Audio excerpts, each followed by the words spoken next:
G'day legends, I hope you're all awesome. On today's video, I just want to go through some stuff on the FM9 because the full release for Firmware 4 is out. You can do the auto update via Fractal bot. You can just come up to Tools, select Fractal bot, and if you don't have Firmware 4 installed, a little pop-up over here will tell you, hey, there's Firmware 4. Do you want to download and install it? And Fractal bot will do the rest.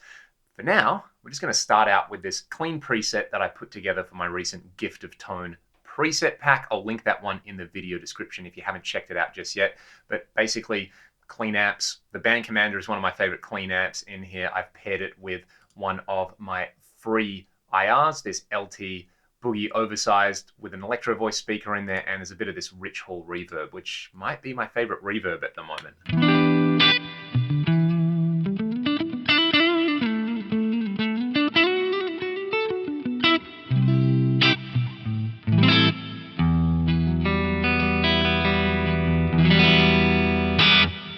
So the first thing that I want to discuss on here, a question that I get quite often, whether it's on the channel or whether it's over in Discord, it really does apply to the FM9 and the AXFX3 because they have dual amps, is how would you run a dual amp setup if you want to run stereo effects before the amps? Well, this is how I do it. We're going to start off by right-clicking the amp block. We'll go edit and we will copy this block over here. I'm just going to place it in parallel down here and I will cable it up. Now, you will notice in the bottom right down here, the input selection is really important on here. So I've just got two copies of the exact same amp at the moment, but if I want the amps to be running in stereo, I want one of the amps to take the left side of the stereo spectrum and the other amp to take the right side. So what we'll do up here, let's set the input to left and then I will pan it hard left.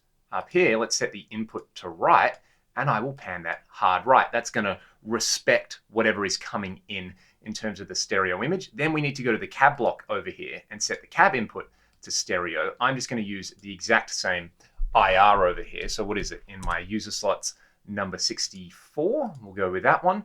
I'll unmute it, and again, I will pan these IRs left and right. And just to give you an example, this is always my test when I want to check that I'm not summing to mono. Let's drop a delay block in here and just select the ping pong delay type over here. If you're not in stereo, your delays will just come straight down the middle. If you are, you'll get left to right delays. Let's try it.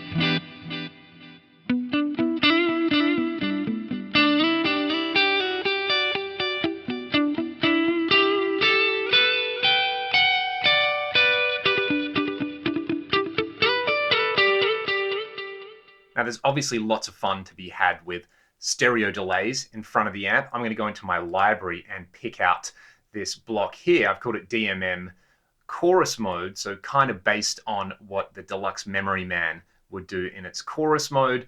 I'm using the stereo mind guy in here. The left-right time ratio is 100%, but in the modulation section, the modulation is out of phase over here. It's 90 degrees off phase with the main thing in there. So you get these really lush sounding stereo repeats. And if you like your delays in front of the amp, in fact, you know what I'm going to do over here? Let's go to scene 3 and I'll make sure that the second amp is synced in terms of scenes, and I'll also change the inputs on these two amps and pan them.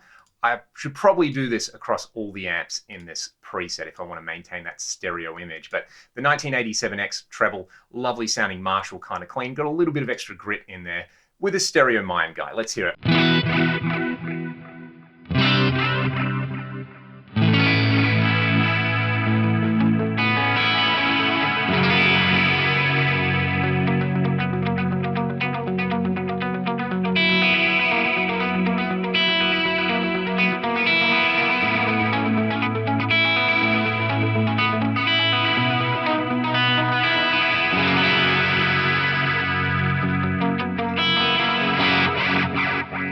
Now, in this case, if I was going to place a drive block in line here, what do I have dialed up? I've got the griddle cake. I would place this before the delay because I don't want to collapse my delays down to mono here. You can see, though, if I wanted to, I could actually use like 2 different drive blocks on each amp here and use a similar thing with the input select. Of course, I would need to select the input and adjust the panning. It's way easier to just kind of use a single delay, not a single delay, a single drive in mono over here. Let's just kick the griddle cake in and have a listen to what it gives us.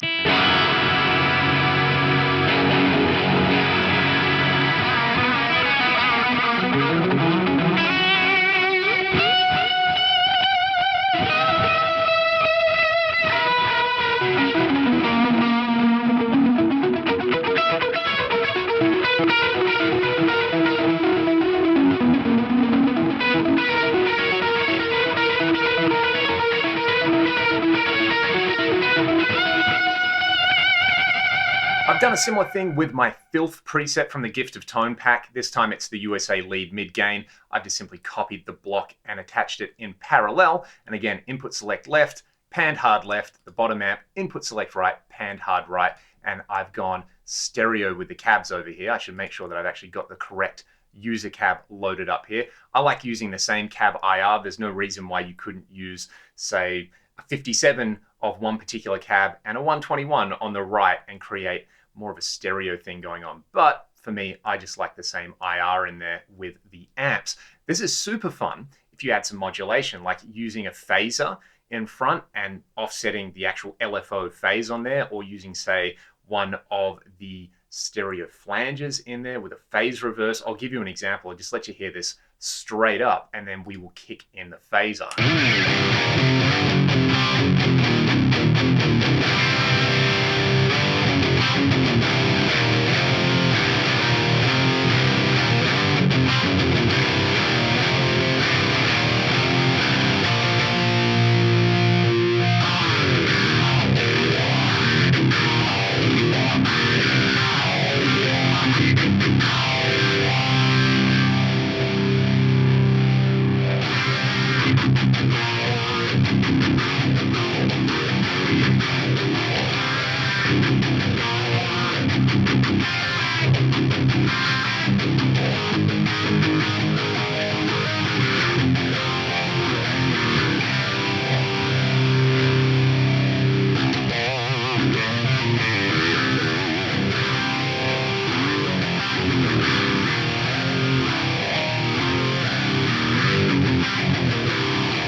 Sounds absolutely massive, and I love that you get that kind of momentum out of the phaser at a low rate that you would normally get in mono, but you get this massive stereo spread. Another fun one, like I said earlier, is taking a flanger. So in my library, I've probably got something like these electric mistress blocks and set the phase reverse on it to left or right, whatever one you want. It sounds pretty awesome.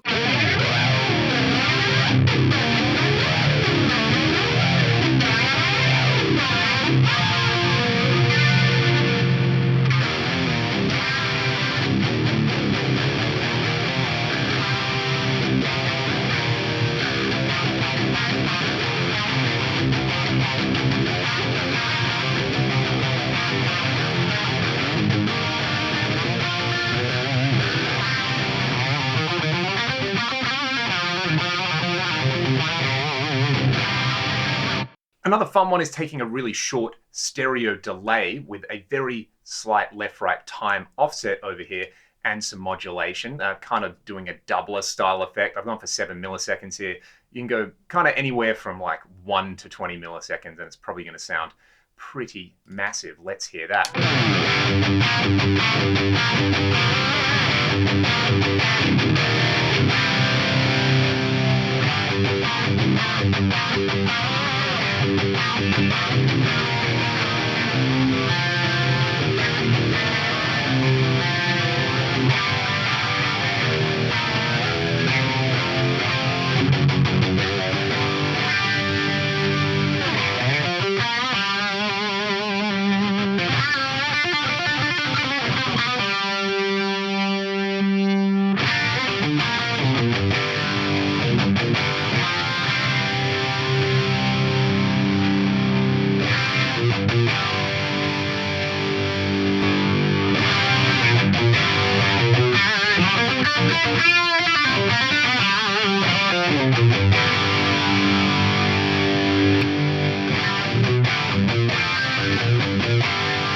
Pretty interesting listening to the difference there. In front of the amps with these kind of doubler or mod style effects, it seems like the high end, I don't know, gets less smoothed out, or maybe there's something happening with a high end phase there. Basically, it sounds more like your tone, just a little bit wider after the amp and cab. It sounds almost kind of like studio style. It's a lot smoother, it's a lot more smeared out. Personally, for that type of effect, I like using a little bit of pitch detune. In fact, like this kind of stereo style thing with some pitch detune on here is just absolutely ridiculous.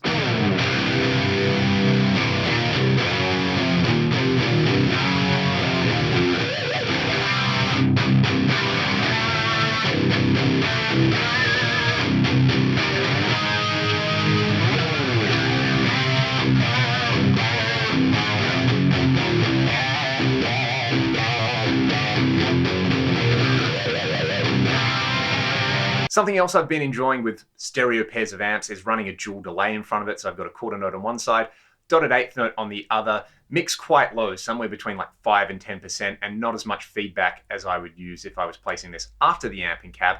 To my ears, you get more of that kind of percussive rhythmic delay thing out of it, like this.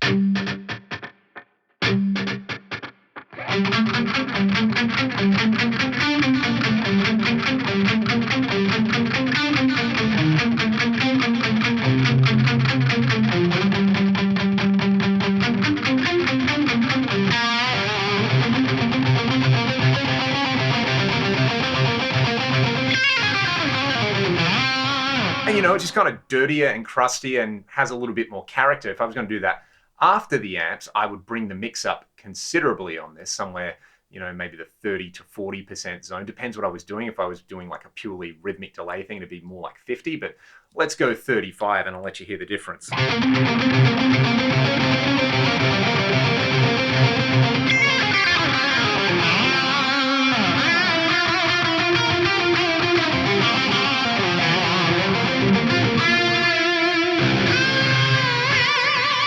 But I'd probably have to turn the feedback up to get more of those repeats on there. So it's interesting, really, really interesting. It's great having that flexibility in there. I really, really have been enjoying that. What we'll do is we'll go over to my kind of brown sound style preset on there, and I'll just talk about that little pickup simulator that I put in there and how I did it and why I did it and how you can tweak it to suit your own guitars. I put this particular block in all of the Gift to Tone presets, mostly for myself because I want to be able to play all of them with either a Strat or a humbucker style guitar in there. The clean preset kind of is set up to take humbuckers and make them sound slinkier, like single coils. And then this particular parametric in here with one of the dirty presets, it's designed to kind of take a Strat style pickup, make it sound a little bit more like a humbucker. So the big, well, one of the big differences with humbuckers and single coils, aside from the obvious physical ones, is that, say, your typical Strat pickup is going to have a resonant peak that's higher than your typical humbucker. So this kind of thing here is trying to defeat that. And then you're going to have the humbucker resonant peak somewhere else, like kind of around here. Basically what I did was I used FabFilter Pro Q3 and I essentially did an EQ match and tried to kind of approximate it with a parametric EQ in here. So if you like the way this sounds, but you want to like tweak it for your own guitars, I'll give you a quick pointer on that one. This Strat is pretty clangy sounding on the bridge pickup. I'll let you hear the difference between the block on or off.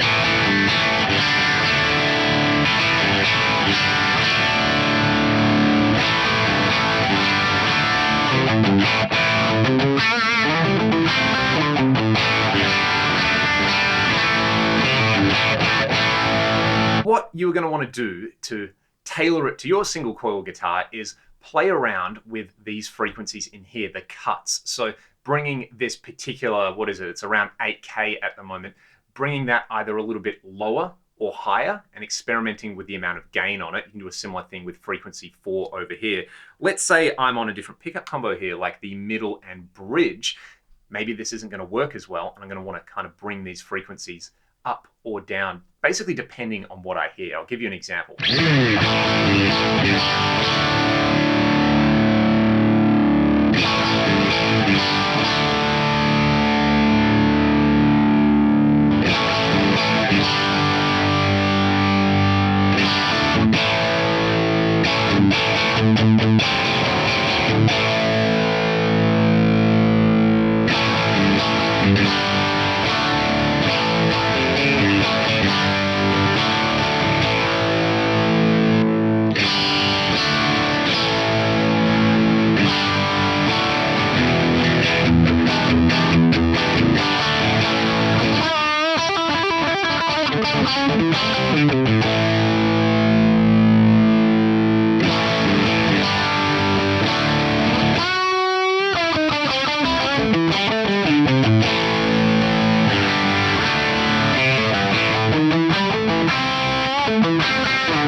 And then to boost the overall output, you can either use this frequency 2 here, which is just a low shelf, which is going to kind of fatten everything up, or the overall level on here to do that.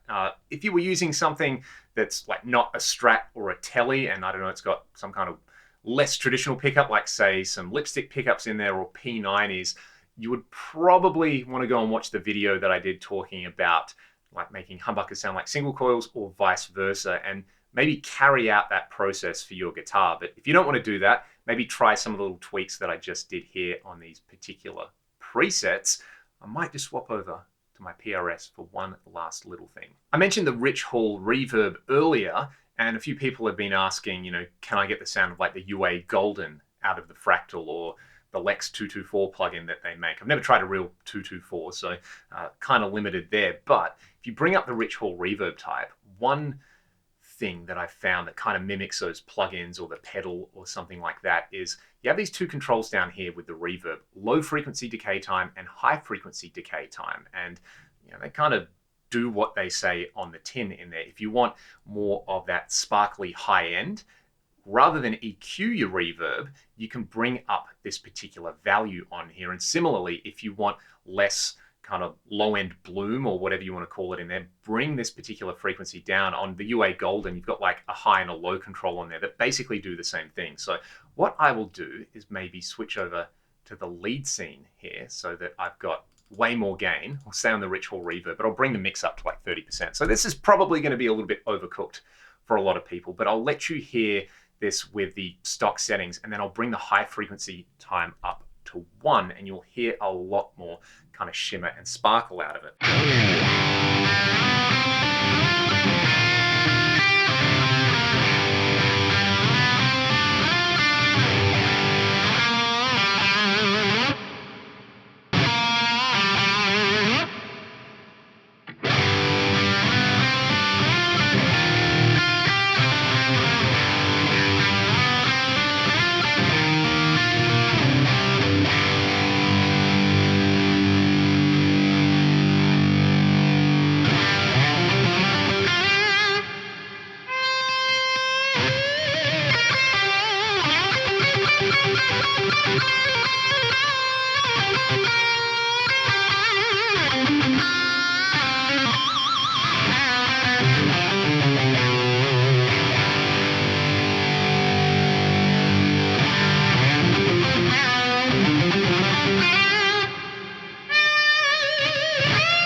And pitch detune after reverb might be my favorite thing at the moment. So the overall time and then like these time multipliers over here are kind of going to change the character of the reverb quite a bit. And I think if you're a reverb junkie, you should probably play around with those. You've also got this crossover frequency to play around with as well. You could lower that. Again, if you want this kind of high frequency decay time to maybe have a little bit more of an impact in there. But yeah, they would be my tips. So just kind of a grab bag of stuff on today's video. I did a video going through all the new stuff with the beta release of Firmware 4 on the FM9. That all still applies. Now you've just got this stable release and you can go and grab some gloriously greasy tones. My gift of tone presets will be linked in the video description. Where is that Aurora delay? I'll play you all out with some more of this wonderful Rich Hall reverb and the Mark Series lead. Thanks so much for watching, and I'll see you next time.